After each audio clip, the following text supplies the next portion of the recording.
Yeah, hi, this is Zain. I'm one of the coordinators of Stable Growth, and in this video, I'll just be talking about decision making and the structure of stable growth and why we're doing things the way we're doing it, how we're getting the money, why we should be taking the money, and I'll just give some of the reasons for that, and people can make up their mind whether or not that's a good idea. And the starting point is like Sir David King, who's the former chief scientific advisor to the British government, has said, we've got 3 to 4 years left to save humanity. So everything we decide to do has to be put into that context. So I'll just be giving some historical examples of how successful civil resistance mobilizations have taken place throughout history, what's worked, what hasn't worked.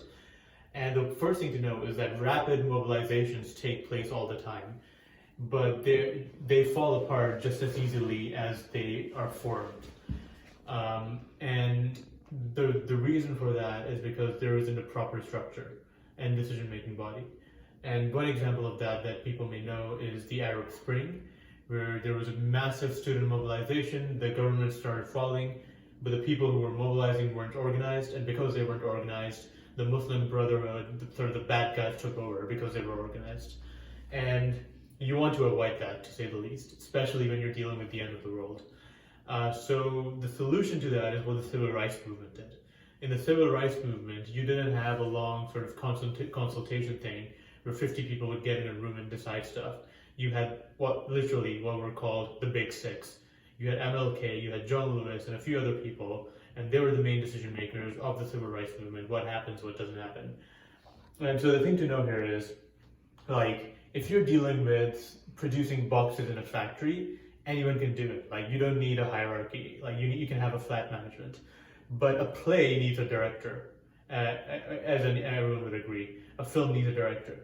And so there's just some things where it's not about hierarchy or not hierarchy. It's about having a vision and being able to take the risks to execute that vision. So the main thing we need to understand is that with civil resistance, we can't really win without taking massive risks. And this requires taking massive risks, to say the least. And people, as everyone would know, collectively don't like taking risks. So what we're doing is there are 5 coordinators. There's Joe, there's me, there's Badger, Starling, and Olivia, and we're the main decision makers who are making the decisions on the all systems decisions. So the main stuff of like, when do actions begin? What does the structure look like? What does decision making look like? And when do we begin? When do we end? How many arrests we need to have? How to manage the money, and all of those things. Who to hire, who not to hire. And this requires a lot of like risk taking, and it's a very difficult process. And we're all shitting ourselves because we're afraid of getting it wrong. So the thing that people need to know is that we're nice people, and you all know us, and we're trying our best. People are working 70 hours a week and making less than minimum wage to save the world. And so I'll just go into talking about money because this is extremely important. The first thing we need to know is that one of the things I would argue is that the activist community is dogmatically voluntaristic.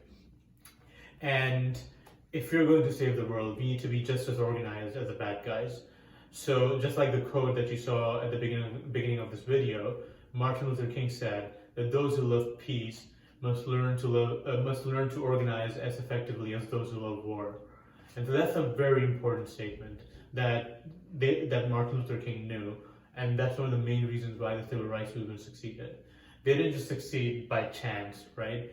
They were highly organized, they had teams, they had a lot of money they would raise, they would have a mobilization process that would aim at doing stuff in 6 months, and they had campaigns that were well organized, they would have trainings, people would sign up to be arrested, and that was the whole point of the campaign. And then they would go out and then they would expose the implicit violence of the state on purpose, because that's how you change society.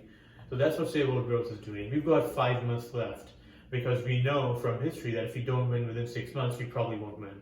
So we've got 5 months left. We've got an aim to get 200 people arrested in late March to late April, because that's what's needed to create enough drama on a national level so that we can build enough momentum to do a good third iteration where we can have 2,000 arrests, which will put us in the ballpark of legislative change to end all old growth logging in BC. So like we can't afford to mess around with the future of humanity, right? We have to be organized, and people who insist that we shouldn't be organized, they're the ones who have a burden of proof, not us. And what I'll say is, I'll just end with this, which is this concept, you can look it up, called the Tyranny of Structurelessness, which is a feminist concept. And the idea behind that is that when you don't have structures and when you don't have a functional hierarchy, which is something that the activist community strangely takes pride in, you end up having informal hierarchies because everyone's pretending that no one's in charge, which is never the case. So you end up having informal hierarchies because stuff needs to get done. And what that leads to is people making decisions but not wanting to admit that they're the ones making the decisions. And that leads to a lack of transparency, a lack of accountability, and that leads to corruption and abuse and like loads of other problems. That doesn't mean that our current decision-making structure is ideal. There is no ideal decision-making structure. There are decision-making structures that are terrible, and there are decision-making structures that will move things along. There is no, like, we don't have the luxury of pure critique. Like, there's no idealism here. We're trying our best. So yeah, the last point is, if people don't like that, that's perfectly fine. People can start their own movement, and that's fine. Like, we can see what works and what doesn't work. Maybe the right thing to do is to have 50 people in a room deciding what to do and what not to do, and maybe that works. That's not been the case in my experience. If other people want to try that, they can do that experiment on their own, and then we can compare notes. Yeah, thanks.